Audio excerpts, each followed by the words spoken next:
Rebonjour, c'est une deuxième vidéo qui est basée sur le même principe que tout à l'heure, si vous avez vu l'autre peut-être. C'est pour répondre aux questions les plus posées sur Internet. On m'a demandé de faire un article, donc c'est pour ça que je vais lire un petit peu ce que j'ai fait à l'écrit.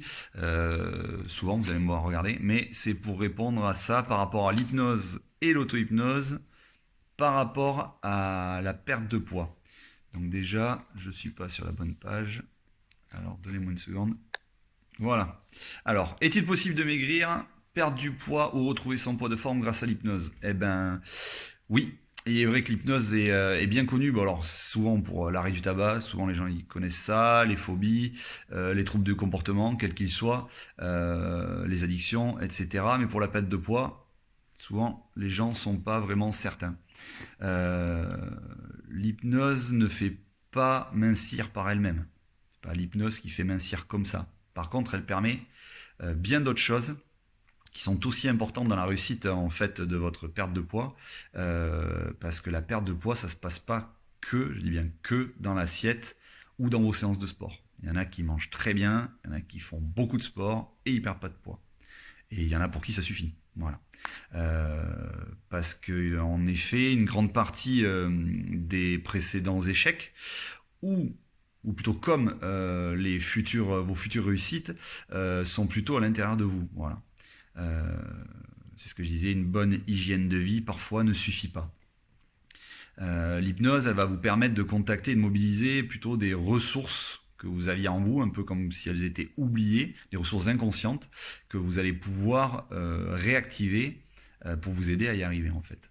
Euh, Parce qu'il arrive que voilà, la meilleure volonté ne suffise pas, ou alors va suffire un certain temps. Et puis après, c'est un peu comme on retombe dans les pièges que l'on avait l'habitude de faire, parce que le cerveau, lui, il aime bien ses habitudes. Elles ont eu du mal à se construire, et une fois qu'il les a, il veut les renouveler. Ce qui va pouvoir être fait en hypnose, c'est ça, c'est aller squeezer ça, lui proposer de faire autrement, de mieux ou d'aussi bien, au moins, et de créer des nouveaux comportements automatiques. C'est ça. Après aussi, l'hypnose, ce que ça va permettre, c'est euh, de travailler sur les contrariétés, sur le stress, sur les changements de vie. Ça peut être sur vous avez subi un accident, des fois une grossesse ou de l'ennui tout simplement, qui vous a plongé dans cette prise de poids. Ça, c'est les conséquences, mais peut-être que ce qui l'a provoqué, c'était tout ça. Et c'est là où l'hypnose est intéressante parce qu'elle va vous permettre d'aller travailler ça plutôt que directement se focaliser sur arrêter de manger ou contrôler, etc., etc. Ce que souvent nous n'aimons pas faire, être contrôlé, être bloqué, stopper, arrêter ça. Ouais, ok, je vais arrêter le sucre. Puis à un bon moment, j'ai arrêté, ben je reprends quoi. Le mieux, c'est de retrouver plutôt, moi ce que j'aime bien dire, c'est plutôt un équilibrage alimentaire et retrouver plutôt aller chercher la source de ce qui a fait que vous en êtes arrivé là. Et souvent, très souvent, c'est plus utile et plus efficace. Vous allez trouver la source, vous allez pas l'éradiquer, mais la, la travailler, ce qui va faire que derrière, les conséquences vont être les mêmes. Enfin, vont être l'inverse en fait. C'est-à-dire qu'au début, vous avez eu quelque chose qui est arrivé, le pourquoi.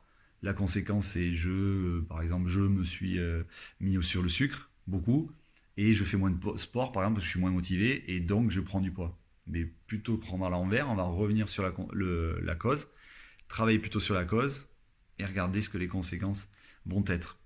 Être plus serein, donc avoir moins besoin de manger, peut-être me réconforter différemment, retrouver de la motivation et donc faire du sport, etc. et mieux manger et créer en fait une espèce de cycle vertueux pour avoir les conséquences que vous voulez, c'est-à-dire le bien-être, la forme, etc. Donc les questions les plus posées, c'est quelles sont les méthodes qu'utilise l'hypnose dans la perte de poids. Alors la question c'est les méthodes d'hypnose pour la perte de poids, quelles sont-elles? Bon, il y a plusieurs méthodes qui sont utilisées, je ne vais pas parler des miennes, hein, je vous en parlerai ça en conclusion. En hypnose, ça dépend du cadre, si c'est déjà pour de la perte de poids, pour certains ça va être pour de la prise de poids, et d'autres ça va être pour de l'équilibrage. C'est vraiment différent, ça va dépendre toujours pareil de votre histoire, de votre objectif, et de l'origine de la problématique. Ça, vraiment, en hypnose, on passe difficilement à côté.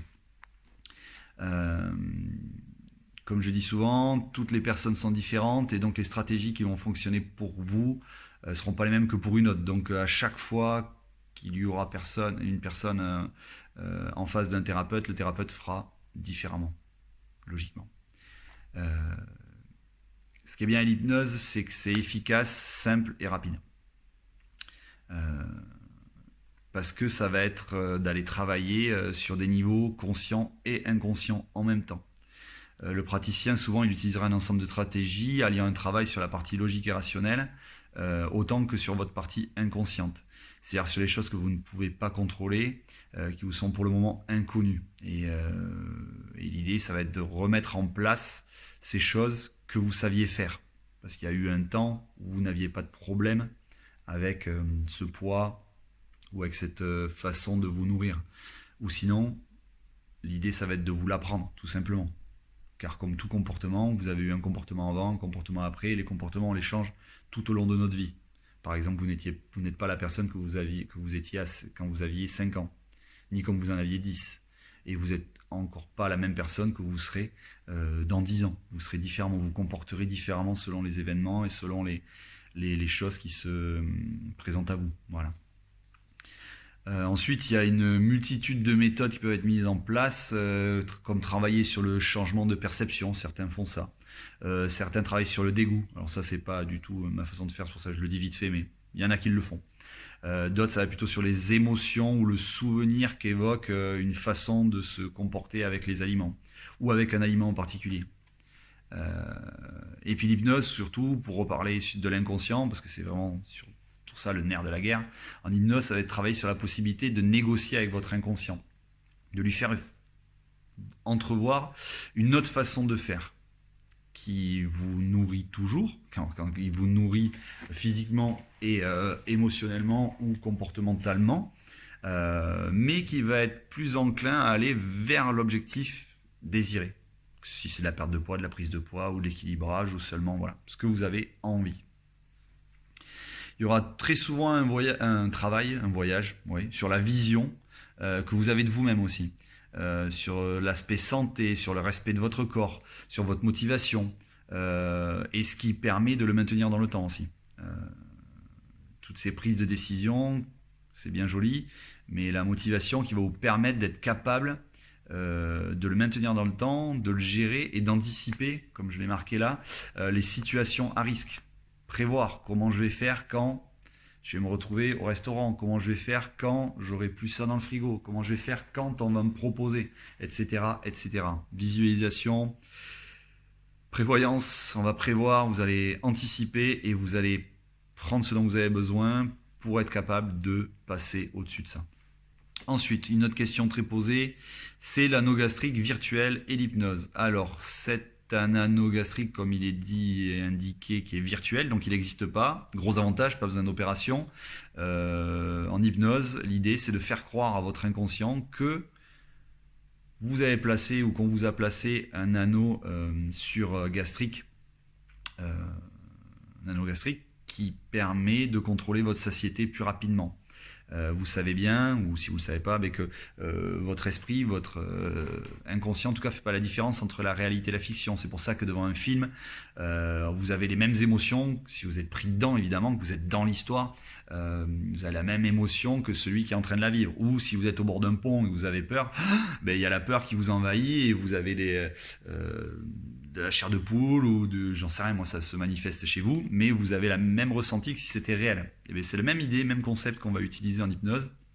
Faire croire à votre inconscient qu'il y a un anneau gastrique qui a été posé, même si c'est virtuel, lui il va faire en fait comme si c'était vrai, et il va se plier en fait aux mêmes contraintes restrictives pour les sensations de satiété, et c'est ce qui va vous permettre d'avoir les mêmes résultats que si vous aviez un vrai anneau, puisque lui il ne fait pas la différence. Donc il va faire pareil, il va dire oh là là j'ai trop mangé, etc., il faut que je m'arrête, vous avez besoin de vous arrêter, etc. Après, comme je dis souvent, comme dans tout accompagnement vers un objectif qui implique des changements de comportement, votre motivation et votre détermination entrent énormément en jeu. Je le répète souvent, l'hypnose ce n'est pas une baguette magique. Ça fonctionne très bien, c'est une aide merveilleuse, mais on ne claque pas des doigts et on n'atteint pas l'objectif qu'on veut. Il y aura du travail et des choses à mettre en place.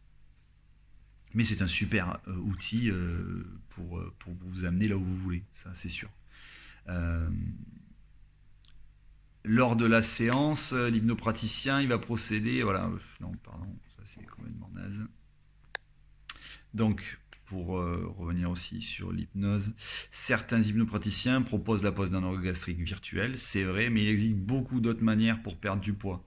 Et surtout, ce que je trouve moins intéressant, là je m'inclus un peu plus dedans, c'est qu'au niveau efficacité, chaque personne est différente, comme je vous l'ai dit, et la prise de poids n'ayant pas la même origine pour chacun d'entre vous, ça ne sera pas toujours utile de faire poser un anneau. C'est-à-dire que ce que je veux arriver à dire, c'est qu'il y a certaines personnes qui viennent, ils veulent absolument un anneau et que ce n'est pas vraiment la meilleure solution pour elles.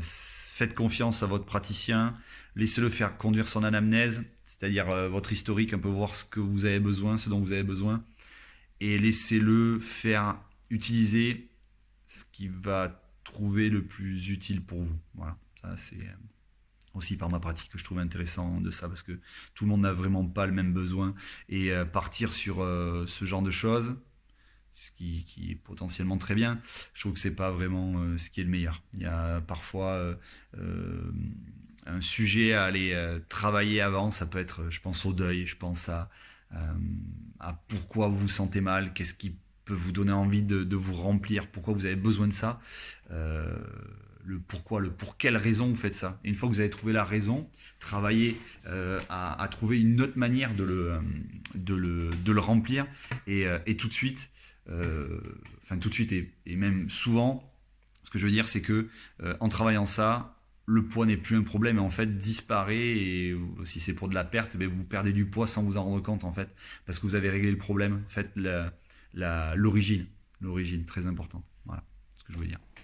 Autre question très souvent posée, l'auto-hypnose pour s'aider à maigrir. Voilà. Alors, un petit mot sur l'auto-hypnose, mais ça consiste à pratiquer de l'hypnose sur soi-même sans qu'il y ait un tierce, un praticien avec vous. Alors, la grande différence, c'est que vous êtes seul, vous avez bien compris, mais ce qui va être difficile, ou plutôt pas évident au début, ça va être que vous êtes seul, c'est à vous d'imaginer les scénarios, les cas éventuels sur lesquels vous allez tomber, et savoir vous amener vous-même dans un état hypnotique, trouver des scénarios, les adapter, etc. etc. Ça, pour la plupart du temps, c'est pas votre boulot. Vous savez où vous voulez arriver, l'objectif. Mais voilà. Alors, autre avantage, c'est que c'est gratuit, évidemment. Ça, c'est le premier truc qui arrive. Hein. Vous pouvez faire ça chez vous et n'importe où et n'importe quand. C'est vachement pratique quand même. C'est pour ça que l'auto-hypnose est super bien. Vous pouvez le faire à tout instant et dans tout lieu. Le plus dur, ça va être de le maîtriser, tout simplement. Mais c'est comme tout, c'est de l'entraînement. Ce qui est intéressant, c'est aussi de voir comment j'avais noté ça. J'avais noté ça. Ouais, l'auto-hypnose peut être faite aussi par des audios que vous pouvez écouter. Le problème, c'est que les audios, les gens souvent, vous en êtes super friands, mais c'est pas efficace. Pourquoi? Parce que ça ne parle pas de votre histoire à vous. Ça vous parle pas du tout. C'est pas du tout les mots que vous utiliseriez. C'est pas les visions que vous avez envie de voir. C'est pas les endroits que vous voulez faire. C'est rien de vous en fait. C'est pas personnalisé. Donc c'est pour ça que ça peut parler à une personne sur 1000 ou sur 10 000, mais c'est très très rare. Et c'est pour ça que c'est pas vraiment, à moins d'être vraiment hyper non spécifique, mais c'est rare de trouver de très bonnes auto-hypnoses. Il y en a, mais c'est assez rare. Donc la différence aussi, c'est que l'hypnose, plutôt avec un praticien, justement, les avantages vont être que lui, il va savoir comment vous accompagner, il va avoir fait l'anamnèse, c'est-à-dire qu'il va avoir fait une réelle recherche. C'est-à-dire que vous, quand vous faites une recherche, vous posez les mêmes questions que d'habitude, vous donnez les mêmes réponses et vous avancez pas. C'est pour ça que vous allez voir un praticien la plupart du temps. Parce que le praticien, déjà, c'est son boulot, il est formé, il a différents outils et il va vous poser des questions bizarres souvent. mais qui vont vous amener à vous questionner et à vous donner des réponses utiles. C'est stratégique. Les questions sont bêtes des fois en séance, elles paraissent bêtes. Elles sont utiles et stratégiques. C'est ça la grosse différence. Et vous allez avoir un professionnel en face de vous. Comme quand vous voulez repeindre, je sais pas, je vois mon mur, quand vous voulez repeindre un mur, ben ouais, vous pouvez repeindre. Ça, c'est sûr, vous pouvez le faire. Mais un peintre, il va préparer, il va faire le travail qu'il faut avant, pendant et après. Et ça, c'est vachement utile. Grosse utilité d'aller voir un praticien aussi qui peut amener sur de l'auto-hypnose. C'est là où je veux en venir. Hein, je ne pousse pas à aller voir un praticien. C'est vraiment là, l'idée, c'est de voir l'hypnose et l'auto-hypnose. C'est que le praticien peut déjà vous faire prendre conscience et vous faire expérimenter de ce qu'est l'hypnose. Donc, vous pourriez le questionner, il peut vous aider ensuite à vous donner des pistes pour vous entraîner à savoir vous amener dans cet état tout seul, chez vous, ce qui va devenir de l'auto-hypnose. Voilà, tout simplement. Et ça, c'est utile. Et ça peut être fait en séance, en cabinet. Tous les hypnothérapeutes peuvent vous accompagner à ça. Autre question, de combien de séances en hypnothérapie j'ai besoin pour maigrir continuellement ? Je rappelle, comme pour tout changement de comportement, ça peut être très rapide, comme prendre un petit peu de temps. Il faut laisser aussi à votre inconscient prendre le temps de créer ces nouveaux comportements, que ça devienne des automatismes. Comme pour votre corps. Votre corps, vous avez besoin de lui laisser du temps. Il y en a, ils vont maigrir en quelques jours très très rapidement. C'est même des fois assez bluffant et même stressant pour les personnes. Ils perdent très très vite le poids qu'ils ont besoin de perdre. Il y en a d'autres, il leur faudra un petit peu plus de temps. On peut raisonnablement, c'est ce que j'ai vu un petit peu partout, prévoir à peu près 2 kilos par mois, en conservant votre niveau d'énergie, en étant très bien dans vos baskets. Prévoyez selon votre demande et votre motivation et les raisons pour lesquelles vous aviez pris du poids, si c'est pour la prise du poids, une moyenne de 4 séances à peu près en cabinet, afin de conditionner votre corps et votre esprit, et pour bénéficier aussi des conseils de votre praticien avant de vous lancer en solo. Ça, c'est pour ceux qui veulent après continuer le travail en auto-hypnose. Je rappelle que la vidéo du jour, c'était pour l'hypnose et l'auto-hypnose sur la perte de poids. Et ensuite, ce qui peut être utile, c'est d'associer les deux en cabinet et l'auto-hypnose chez vous. Pour revenir sur l'hypnose, c'est que ça vous permet de vérifier votre demande, de vous poser des premiers jalons nécessaires pour le bon déroulement aussi de votre auto-hypnose derrière. C'est-à-dire que vous faites une bonne base avec un praticien et derrière, rien ne vous empêche de continuer en auto-hypnose. Voilà, c'est ça ce que je suis en train de dire. Et pour des résultats tangibles, il est important de vous astreindre régulièrement à vos séances d'auto-hypnose. C'est comme l'entraînement en fait. Et pendant 3 semaines, on dit, c'est 21 jours souvent, c'est ce que vous allez entendre, pour la mise en place de comportements. Donc, l'idée, c'est de continuer comme un entraînement, de faire ça régulièrement.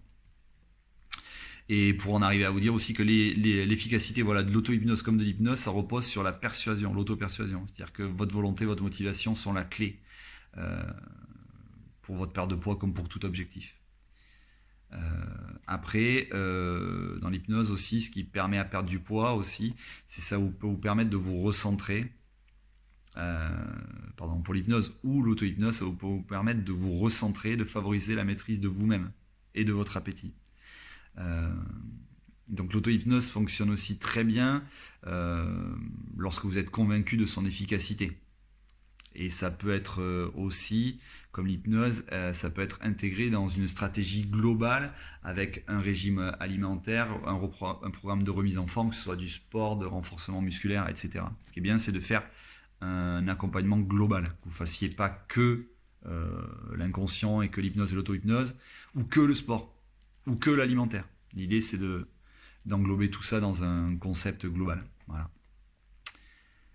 L'hypnose et perte du poids, les résultats sont-ils rapides ?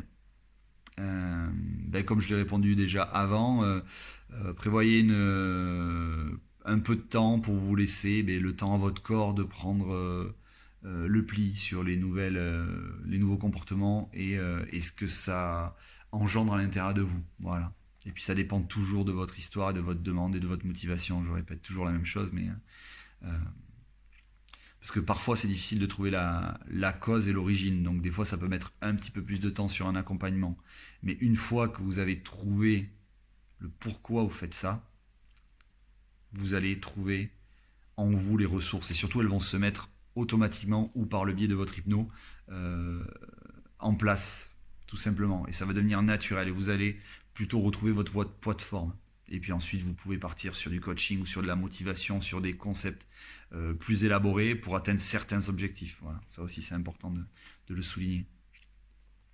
Ah oui, j'avais noté aussi les avantages de l'hypnose et de l'auto-hypnose d'ailleurs. Eh ben, c'est que c'est complètement indolore. Et puis ça vous permet, comme je viens de le dire, de vous apporter d'autres qualités nécessaires à la réussite de votre objectif. Motivation, confiance, etc. Pour conclure, je veux dire que là, je le répète toujours, la baguette magique n'existe pas. Mais c'est un allié supplémentaire pour la réussite de votre objectif. Voilà. Donc, hypnose, auto-hypnose, pour moi, il n'y a pas de choix à faire. Ça, c'est vraiment moi qui vous le dis. L'auto-hypnose, ça fonctionne très très bien. L'hypnose, ça fonctionne très très bien. L'idée, je partirais plus du principe de commencer un travail avec un pro, un professionnel dont c'est dont il connaît les outils, il va pouvoir vous poser les bonnes questions, peut-être aller travailler la source, parce que des fois vous croyez que ça vient de là, ah je mange trop de sucre, machin. Oui, mais qu'est-ce qui va vous empêcher de manger du sucre? Si c'était si simple, vous le feriez. C'est pas méchant, c'est juste comme ça. Moi aussi, j'ai mes petites addictions, mes petits trucs. Mais si avec ça, ça serait trop facile. Parfois, c'est que ça. Mais en allant travailler véritablement avec quelqu'un qui connaît la stratégie pour vous questionner, aller chercher l'origine, aller chercher le pourquoi du comment, décortiquer un petit peu tout ça, ça peut vous faire passer des paliers. Parce que aller voir quelqu'un et dire je veux perdre du poids, c'est facile. J'ai envie de dire vous arrêtez de manger, c'est très bête hein, ce que je dis. Vous arrêtez de manger, vous perdez du poids. C'est simple, net et précis. C'est pas bon pour vous, etc. C'est très dangereux, ne le faites pas. Mais voilà, tous les régimes fonctionnent. Qu'est-ce qui fait que je ne le maintiens pas? Qu'est-ce qui fait que je ne suis pas motivé? Qu'est-ce qui fait que ce produit, je l'aime plus qu'un autre? Etc., etc. Tout ça. Et ensuite, moi, je partirai du principe comme ça. Vous faites de l'auto-hypnose, vous savez comment faire, vous savez quel objectif vous voulez atteindre, vous savez comment vous prendre à vous, quelles sont les façons de vous amener en hypnose. Vous avez tester, piquer un petit truc ou deux de l'hypnothérapeute ou du praticien, ou vous lui avez même posé des questions, carrément il va vous le donner simplement comme ça, comme on donne un conseil, voilà, c'est pas parce que vous payez pas qu'on peut pas vous donner de conseils. Enfin, je parle pour moi, mais tous les hypnos sont pareils, tous les accompagnants sont pareils, ce qu'on veut c'est votre bien-être. Et oui, on fait ça professionnellement de notre côté, mais d'un autre côté, c'est la motivation chez nous, c'est de vous accompagner. Donc posez des questions, demandez, on vous répondra. Et puis faites hypnose, auto-hypnose, et puis ensuite que de l'auto-hypnose si ça vous va. Si ça vous va pas, revenez voir votre praticien.